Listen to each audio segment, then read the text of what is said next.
Au nom du Père et du Fils et du Saint-Esprit, ainsi soit-il. Aujourd'hui, je voudrais aborder ce troisième point, troisième entretien sur le très saint rosaire que nous a donné la très sainte Vierge Marie par Saint Dominique. Nous avions parlé abordé comment Saint Dominique avait reçu le très saint rosaire des mains de la très sainte Vierge Marie. Il lui a recommandé de le prêcher par la conversion des pécheurs dans ses prédications. Et nous avons vu son efficacité. Mais voici que le temps est passé. Il y a eu cette guerre de 100 ans qui a fait ses ravages. Des communautés entières ont disparu. Près de la moitié de la population, dans certaines contrées, a disparu. Et nous en sommes arrivés à une époque où le rosaire a été quasi oublié et quasi tombé dans l'oubli. Et il a fallu attendre le bienheureux Alain de la Roche pour que ce rosaire fût réintroduit à la demande de la très sainte Vierge. Il lui a été fait le reproche de ne rien en faire. Et la très sainte Vierge Marie, après ses vives reproches, quand le bienheureux Alain de la Roche lui a répondu, a su répondre à sa demande, il lui a été donné de recevoir de la très sainte Vierge un collier, est-il, Père de Montfort qui nous dit cela, un collier de cheveux de la très sainte Vierge, et elle lui a mis aux mains, au doigt, un anneau, pour montrer cette alliance qu'elle a avec ses enfants de prédilection, en particulier ceux qui entrent dans cette prière du rosaire, du très saint rosaire, qui est la prière par excellence chrétienne, par excellence.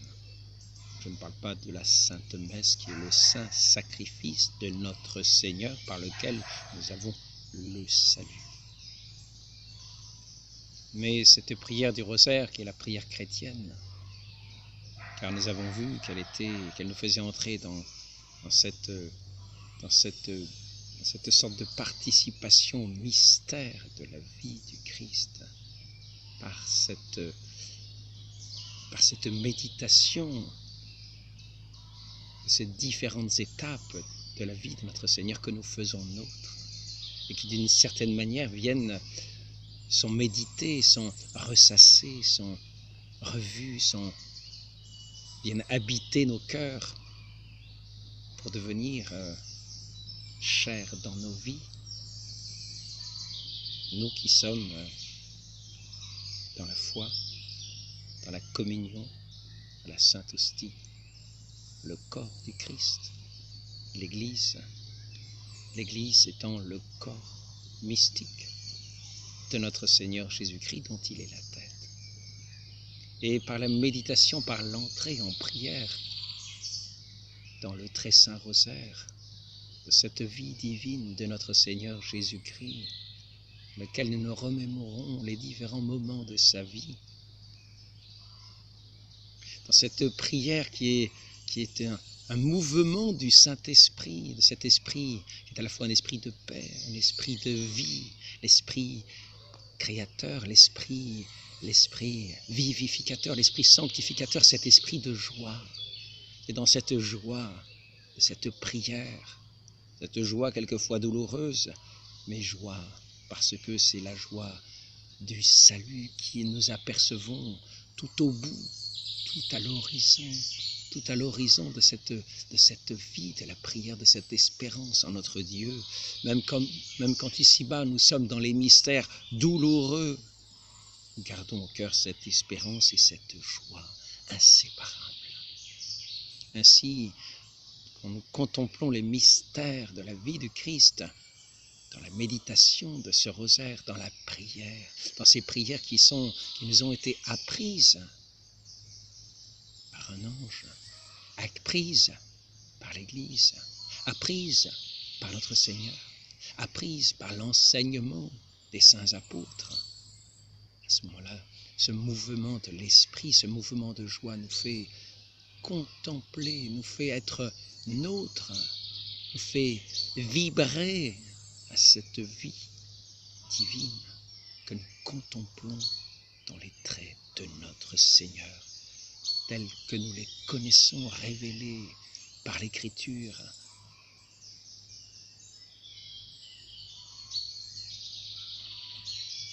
Que l'Esprit Saint vient appuyer dans ses inspirations de chaque instant,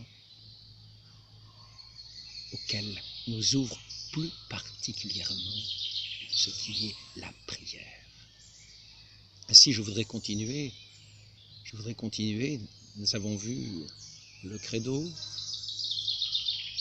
par lequel nous introduisons, quand nous en sommes à la croix.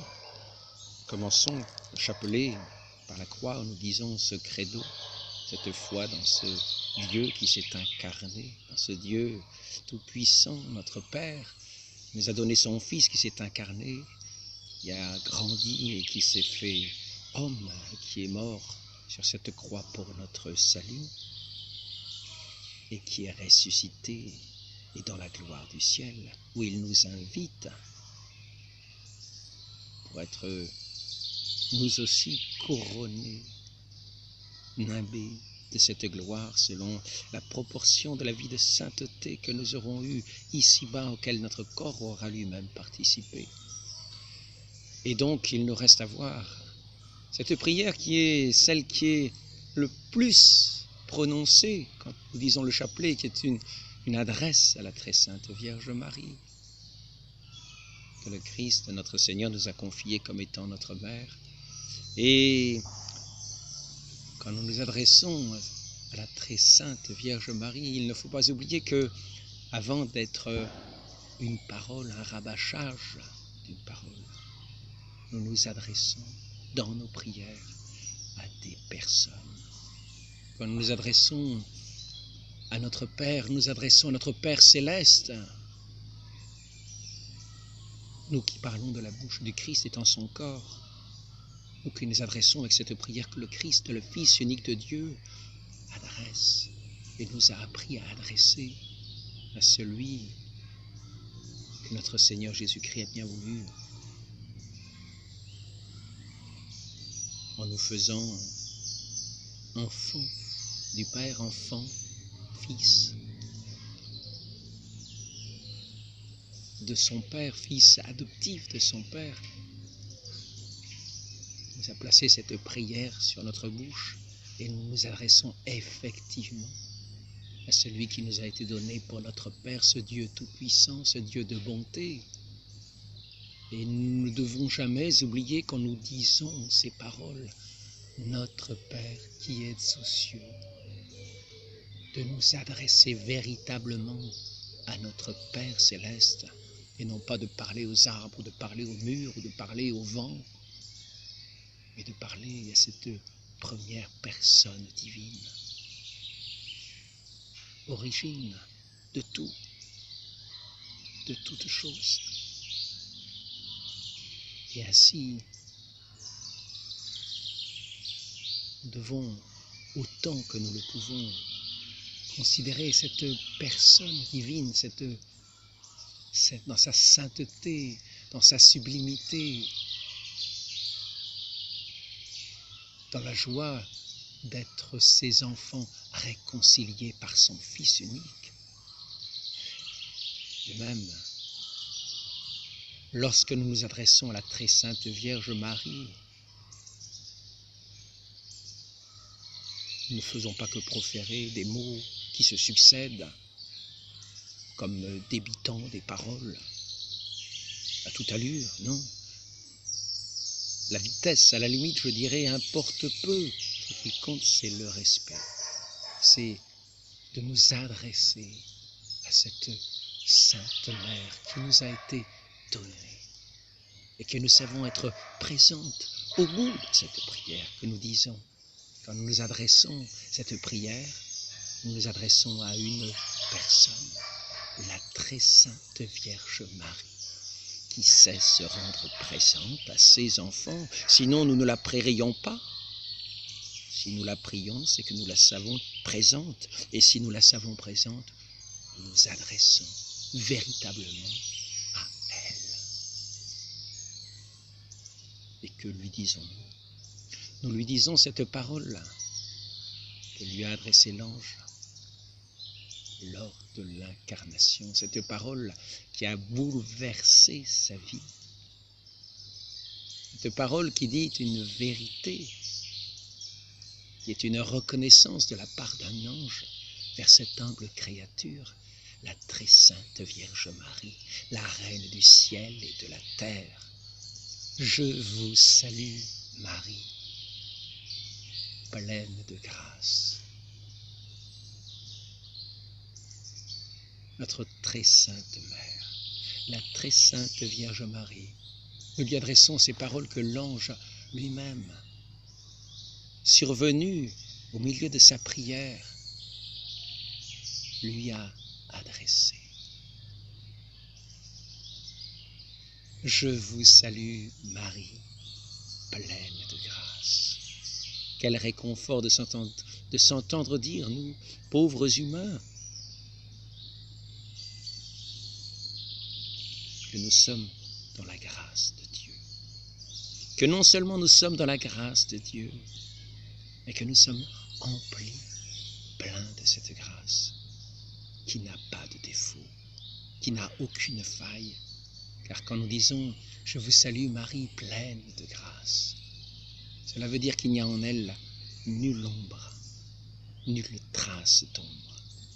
Elle est tout entière dans la lumière de la grâce. Et elle est reconnue comme telle par le messager de Dieu, cet ange annonciateur. C'est donc Dieu qui, par la bouche de cet ange, s'adresse à cette humble servante. Je vous salue Marie, pleine de grâce. Le Seigneur est avec vous. Vous êtes bénie entre toutes les femmes. Le Seigneur est avec vous. Le Seigneur, comme vous l'avez dit vous-même, très sainte Vierge, a daigné poser son regard sur son humble servante. Le Seigneur est avec vous, c'est-à-dire le Seigneur vous considère avec amour. Le Seigneur est avec vous. Vous êtes bénie entre toutes les femmes. Et nous savons que cette bénédiction de cette maternité, de celle qui a su attirer Dieu du ciel pour le faire l'un de nous sur cette terre et nous accorder cette grâce à tous. Cette grâce de notre Seigneur Jésus-Christ en qui est toute grâce, qui est la plénitude des grâces. Le Seigneur est avec vous, vous êtes bénie entre toutes les femmes. Nul ne vous est comparable, très sainte Vierge Marie. Vous qui nous avez donné le Sauveur du monde, qui êtes la mère de notre Dieu. Le Seigneur est avec vous, vous êtes bénie entre toutes les femmes, et Jésus, le fruit de vos entrailles, Jésus, Dieu, Sauveur. Jésus qui sauve, car c'est le sens de ce mot. Jésus, celui qui sauve.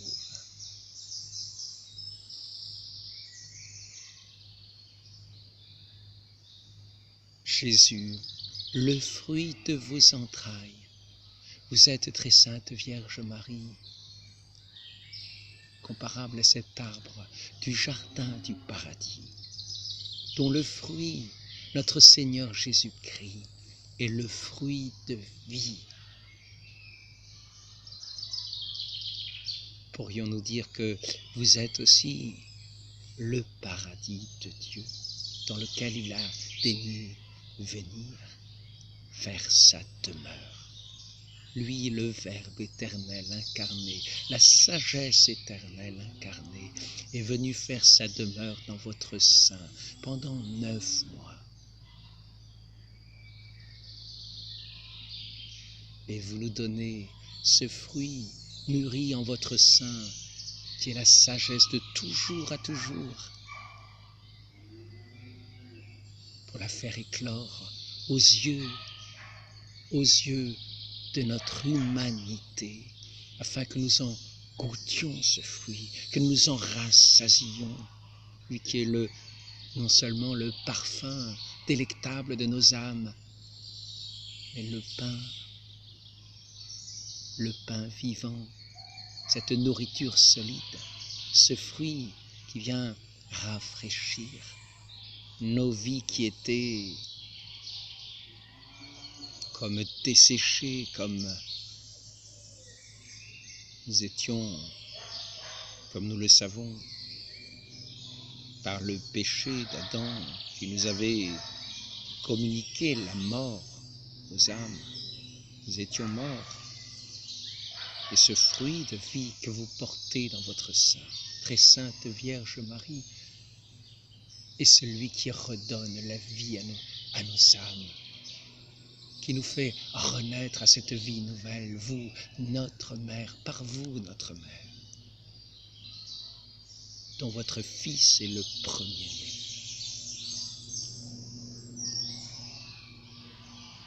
Jésus, le fruit de vos entrailles est béni, Sainte Marie,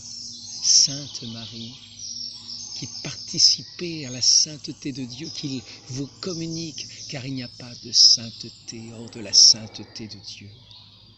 Vous qui êtes l'épouse du Saint-Esprit, qui êtes la servante du Seigneur, qui correspondez à ses moindres désirs, à ses moindres mouvements, Sainte Marie, Mère de Dieu, priez pour nous. Il est dit dans les Écritures que la prière du juste a beaucoup de prix auprès de Dieu. Quelle est la prière du juste? Qui est le juste? Le juste est notre Seigneur Jésus, le Christ. Et la prière du juste, c'est la prière sur sa croix qu'il adresse à son Père pour le pardon de notre humanité et dont le sang versé crie plus fort que celui d'Abel. Et ce sang que ce Père céleste écoute, ce cri de son Fils unique qu'il écoute, c'est le cri de ce juste qu'il écoute et dont il ne refuse nulle demande, qui acquiesce à toutes ses demandes. Priez pour nous, Sainte Mère de Dieu. Priez votre Fils, le juste, vous qui êtes sans tache, vous qui êtes sans défaut, vous qui êtes aussi la servante du Seigneur, et en cela vous êtes aussi juste. Vous savez ce qui est juste, très sainte Vierge Marie, dans votre humilité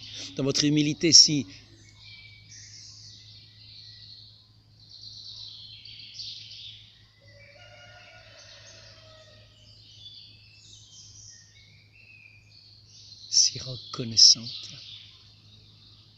Vous savez, très sainte Vierge Marie, ce qui est juste, et vous répondez toujours dans l'action de grâce, pour rendre grâce de toute justice. Ainsi nous vous demandons, très sainte Mère, de prier votre Fils bien-aimé, le juste, à qui le Père ne refuse jamais rien. Priez pour nous, Sainte Mère de Dieu, maintenant et à l'heure de notre mort. Maintenant dans tous nos besoins, afin que nous aussi, à votre école, devenions les servants de notre Dieu, et que nous sachions, par votre intermédiaire, atteindre celui qui est le juste afin de toucher le cœur du Père.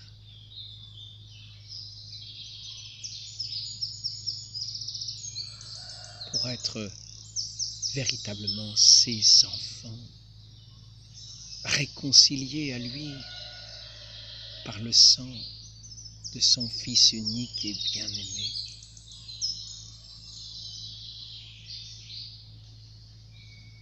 Que nous demandons de répandre sur nous dans toutes nos prières, afin d'être guéris de toute tâche, de toute faute, de tout péché, dans l'amour de notre Dieu véritable.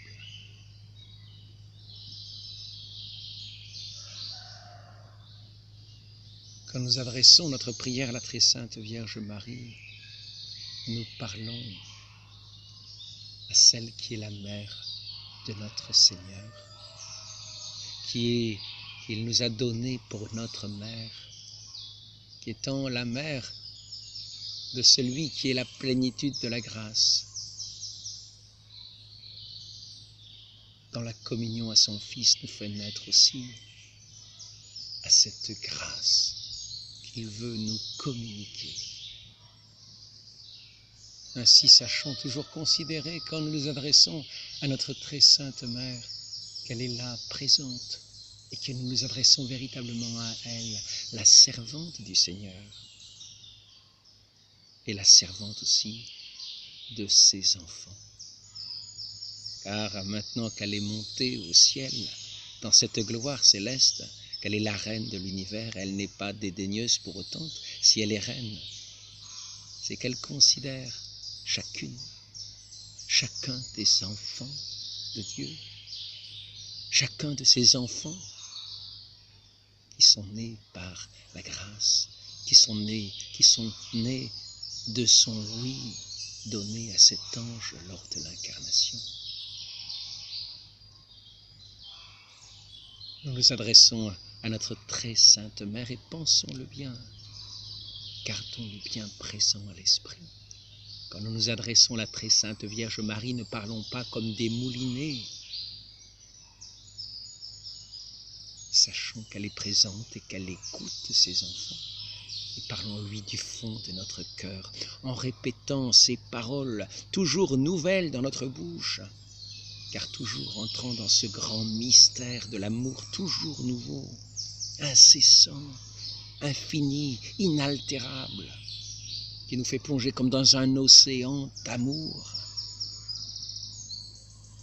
Marie, la porte du ciel, est aussi la porte qui nous ouvre à son Fils.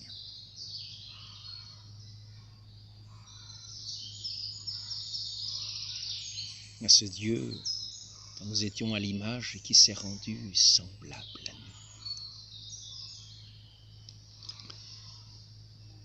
Après cette prière adressée à notre très sainte Mère, nous finissons comme toute louange à Dieu. Car toute louange revient à Dieu, comme l'a dit la très sainte Vierge Marie. Mon âme exalte le Seigneur. Quand sa cousine lui a adressé ce compliment, tu bénis entre toutes les femmes, et Jésus, le fruit de tes entrailles, est béni. Elle répond par cette phrase qui est une action de grâce à son Dieu, car tout doit retourner à la plus grande gloire de Dieu, à l'exemple de la très sainte Vierge Marie, qui répond: mon âme exalte le Seigneur, exulte en Dieu mon Sauveur.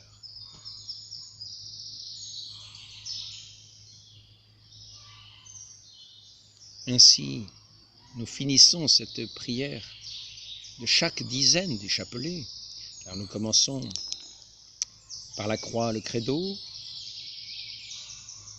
par nous adresser à notre Père céleste, et par nous adresser à la très sainte Vierge Marie, en l'honneur de la très sainte Trinité, elle qui est la fille bien-aimée du Père, la mère bien-aimée du Fils et l'épouse du Saint-Esprit. Et déjà, quand nous avons énoncé ces principaux mystères de la foi, en l'honneur de la très sainte Trinité, à ce moment-là, nous rendons cette gloire à Dieu, qui est toute notre vie. Gloire au Père et au Fils et au Saint-Esprit, comme il était au commencement, maintenant et toujours, et avant les siècles. Ainsi soit-il.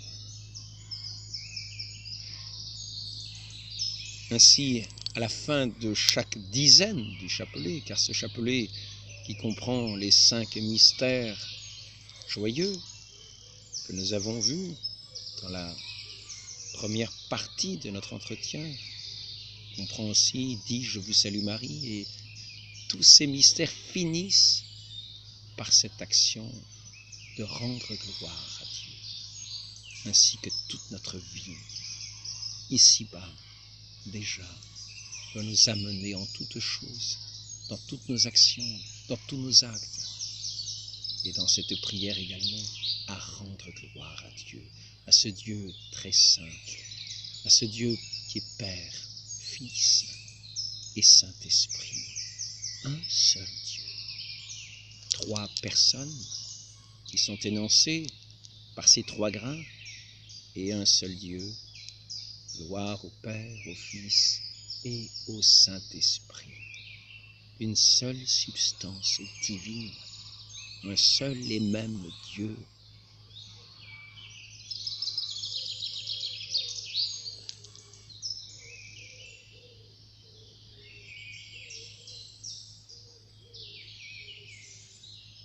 Comme le dit le Père de Montfort, il nous faut prier avec foi. Et plus nous disons, quand nous introduisons cette prière du Très Saint Rosaire, quand nous disons le credo avec foi, plus cette prière portera de fruits dans toute notre vie. Il faut le dire avec confiance, avec foi, sans jamais désespérer, malgré tout ce qui peut se passer autour, malgré tous les événements que nous pouvons considérer, ne jamais désespérer, mais demeurer ferme dans cette foi. En celui qui a donné sa vie pour nous, pour notre rachat, pour nous tirer de la soumission à ce monde. Il veut engloutir l'humanité afin de l'amener dans la gloire céleste et éternelle. Je vais arrêter cet entretien pour aujourd'hui en demandant à la très sainte Vierge Marie de nous apprendre elle-même à dire ce rosaire qu'elle disait avec Sainte Bernadette. Elle qui, en priant avec Sainte Bernadette à Lourdes, dans une apparition, remuait les lèvres. Quand Sainte Bernadette disait les prières du rosaire, mais ne remuait pas les lèvres, quand Sainte Bernadette s'adressait à la très sainte Vierge Marie, car elle était elle-même la très sainte Mère à laquelle Sainte Bernadette s'adressait. Pensons toujours à nous adresser à elle avec confiance, comme ses enfants, et sachons bien qu'elle veillera toujours sur ses enfants, avec la délicatesse d'une mère et la toute-puissance de Dieu qui écoute la prière des justes, elle qui est sans tache, et son Fils unique qui est le juste, et qui dans sa prière du juste s'est offert lui-même en hostie sainte et vivante à son Père éternel, afin de nous rendre favorables devant lui.